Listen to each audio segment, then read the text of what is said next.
Olá, meus amigos, minhas amigas do oitavo ano, mais uma vez com vocês, o professor Leandro. E na aula de hoje a gente vai dar continuidade àquele processo de independência da América. Falamos da independência da América Espanhola, né? Falamos de alguns locais específicos, todos sob o domínio espanhol. Hoje a gente vai falar do processo de independência da América Portuguesa. Isso mesmo, falaremos da nossa independência, a independência do Brasil.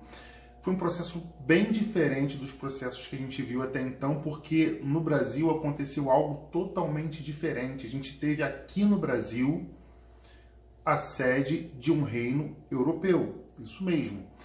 No Brasil a gente teve um rei europeu governando, com a capital inclusive aqui no Rio de Janeiro. E a gente vai falar sobre isso hoje.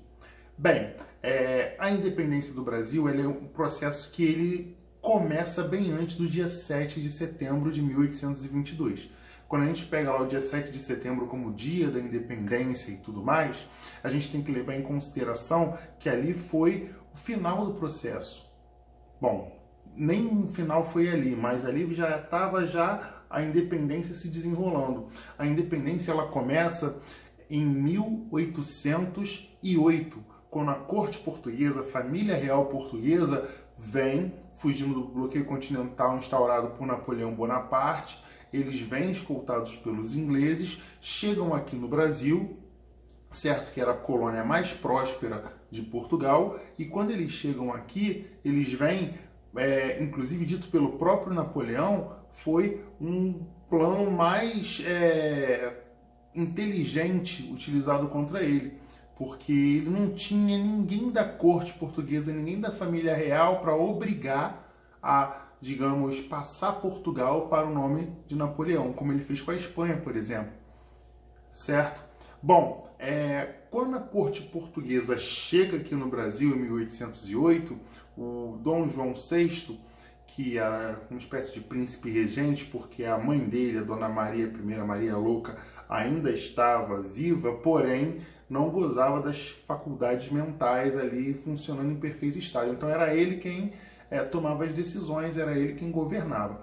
Então, quando o Dom João VI chega no Brasil, a primeira atitude que ele tem é a de abrir os portos brasileiros para as nações amigas.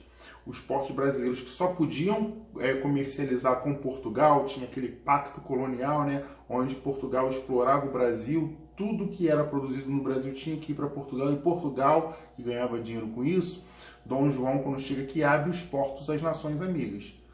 Só que as nações amigas se resumiam apenas à Inglaterra, que era inimiga de Napoleão, inimiga da França. E como ele veio de lá fugido da França, estava aliado ali com os ingleses. Pois bem, quando ele chega no Brasil, o Brasil ganha status de capital do reino português. E o Brasil acaba virando um reino propriamente dito, né? O reino de Brasil, Portugal e Algarves, ou seja, todos os lugares onde Portugal dominava acabaram por ser administrados aqui no Brasil. Afinal de contas, Dom João VI, rei de Portugal, né, governava Portugal, estava aqui no Brasil. Então o Brasil ele vive um processo que a gente chama de interiorização da metrópole. A metrópole que era lá em Lisboa passa a ser o Rio de Janeiro. E para o Rio de Janeiro ter aquela pompa, aquele status de capital de um reino, ele vai passar por melhorias. Não só o Rio de Janeiro, mas o Brasil como um todo. Mas principalmente o Rio de Janeiro, porque era a sede do governo. E aí a gente tem a construção da Biblioteca Nacional, a gente tem o Banco do Brasil, a gente tem o Horto Real, né, que hoje a gente conhece como Jardim Botânico. Então, o Rio de Janeiro ele começa a mudar, ele começa a sofrer algumas mudanças. O dinheiro não era mais, as coisas não eram mais levadas para Portugal, vendidas, e Portugal lucrava com o Brasil. Não, o Brasil mesmo já começava a lucrar. Isso teve um lado ruim para os moradores da colônia, que agora era a metrópole, né? Um aumento de impostos. para construir tudo isso, para deixar o Rio de Janeiro, para deixar o Brasil com uma cara de reino, onde morava um monarca europeu, foi necessário o aumento de impostos, e isso não agradou muita gente. Pois bem, contra esse aumento dos impostos, houve uma série de revoltas, né? Houve uma série de revoluções, como a Revolução Pernambucana, em 1817, que era contra esse aumento dos impostos. Os impostos aumentavam e eles não viam um investimento lá em Pernambuco, lá no nordeste do país. Esse investimento ele ficava muito ali, Rio, São Paulo, principalmente Rio de Janeiro. Então eles se revoltaram por lá. Então não foi um processo pacífico, né? Não foi uma coisa paz e amor, não. Teve muito conflito. Até em Portugal teve conflito. A Revolução Liberal do Porto aconteceu em 1820, exigia a volta de Dom João VI, depois que Napoleão foi derrotado e tudo mais, eles estavam exigindo a volta de Dom João VI para governar lá e, consequentemente, exigir a volta do status de colônia para o Brasil, ou seja, eles queriam voltar a explorar o Brasil. Dom João VI ele era um homem muito esperto. Ele decide voltar, mas com medo de perder o Brasil, ele deixa o seu filho aqui, Dom Pedro I, Pedro de Alcântara ainda na época, né? Ele fica no Brasil para meio que assegurar esse território, assegurar essa colônia promissora, né, que era o Brasil, e Dom João VI volta. Quando ele chega sem o Pedro de Alcântara, volta quase todo mundo, voltam 400 membros da corte real, enfim, volta gente pra caramba. No entanto, Pedro de Alcântara, o filho mais velho, o herdeiro do trono, não volta, fica no Brasil. É claro que os portugueses não ficam satisfeitos com essa situação. Mas, enfim, em 1821, Dom João volta, o Pedro de Alcântara fica como príncipe regente no Brasil, ele fica ali governando, os portugueses não ficam nada satisfeitos com isso, e o Pedro começa a sofrer pressões para voltar para Portugal. Pedro de Alcântara, que ainda não era Dom Pedro I, né, ele começa a sofrer, ele era na verdade Pedro IV, ele era o quarto Pedro da hierarquia, né, da sequência, ele começa a sofrer pressões portuguesas. O exército português chega aí um pequeno contingente para obrigá-lo a voltar para Portugal e ele resiste. Apesar de todas essas pressões, no dia 9 de janeiro de 1822, ele vem a público e diz que fica, né? Ele dá aquela célebre frase: se é para o bem de todos e felicidade geral da nação, estou pronto, diga ao povo que fico. E Portugal encara aquilo como uma afronta, porque soldados portugueses tinham ido buscá-lo e fazer a escolta dele de volta para Portugal, e ele pega: não, eu vou ficar. Então começa aqui aquela batida de frente, né? As guerras da independência se aproximam, porque, como já dissemos aqui, não foi um processo pacífico, não foi um processo mole, não foi uma coisa assim fácil a independência do Brasil, como muita gente gosta de falar assim: o Brasil foi diferente, mas foi diferente, não teve o que teve nas colônias espanholas, mas teve conflitos, teve guerras sim. Bem, Portugal exigiu retorno, Pedro não voltava. Em uma viagem que ele fez a São Paulo, bem no momento em que ele estava a caminho de São Paulo, ele recebe, a corte real, né, de Dom Pedro recebe, na verdade a Maria Leopoldina, esposa dele, recebe uma ordem de Portugal exigindo a volta dele.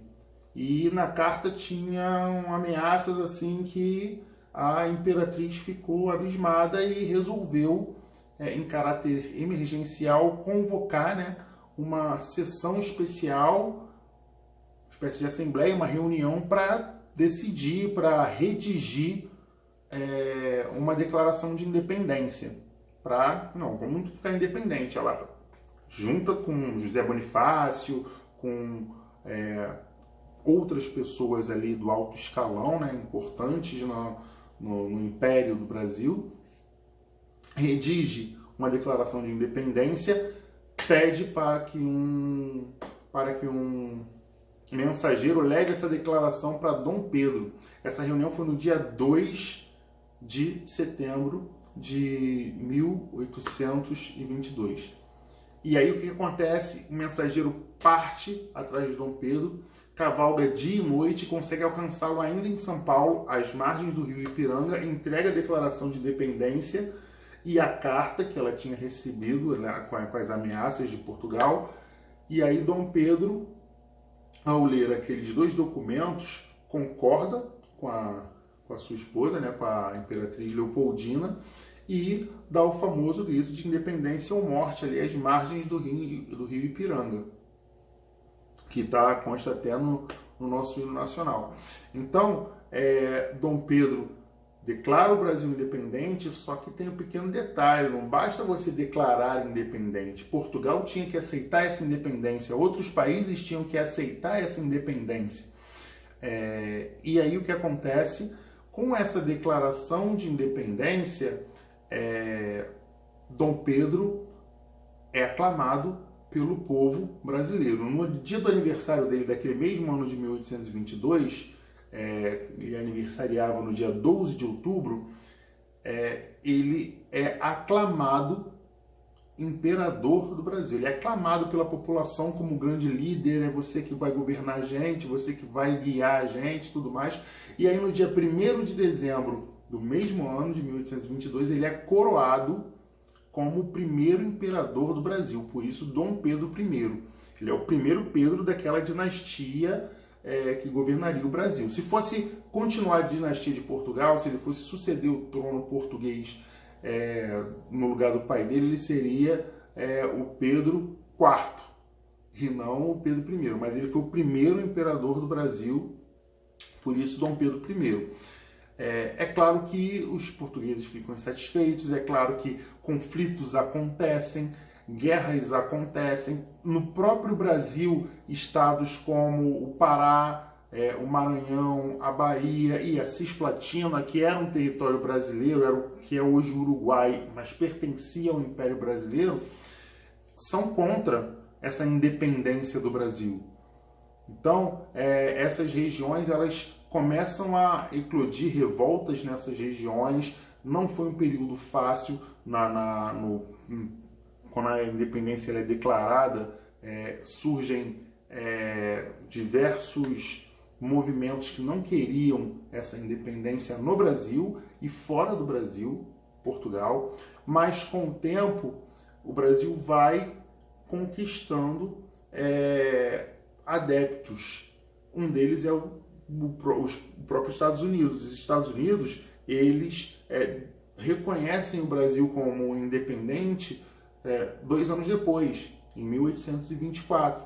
E ali já era o caminho para que outras nações fossem reconhecendo. Até Portugal acaba reconhecendo o Brasil como independente em 1825. É claro que não foi assim de boa, reconhecendo e tudo mais.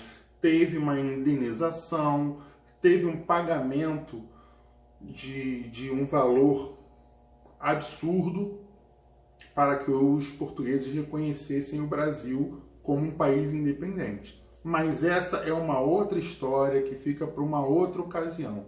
Espero que vocês tenham gostado da aula, gostado do cenário novo, né? A gente precisou fazer algumas mudanças aí, daí a demora em lançar um novo vídeo.